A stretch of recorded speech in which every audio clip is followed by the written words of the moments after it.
I think, you know, look, I'm a fan, partly because I'm a conservative, I'm a fan of if things aren't broke, don't fix them.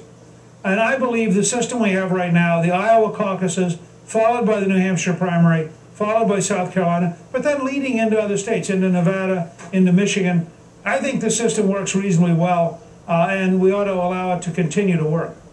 But in terms of Iowa, the caucus, if you have a particular job that doesn't let you take off the night of the caucus, you can't vote. Maybe you could take off the morning and vote if you were like in a state like New Hampshire. But in some ways, and Iowa, you know, you're excluded from the system in both parties. Well, first of all, if you look at the tremendous turnout for candidate Obama in 2008, I don't think anybody was excluded. Second, if you care enough, you find a way to get a substitute for that evening. And people do that. And third, you're right. Look, it's a test of intensity. That test starts in Ames on August 13th, when people have to actually give up a Saturday, a long time before the election. Then, early next year, you've got to go out on a Monday night in potentially a snowstorm. This is, after all, the Midwest in the middle of the winter.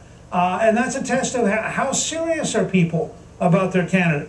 Shortly thereafter, you go to New Hampshire, where it's a regular primary, and then you come down to South Carolina. So in the opening weeks, you've been in the Midwest, you've been in the Northeast, and you've been in the South, and now with adding Nevada, you've been in the West.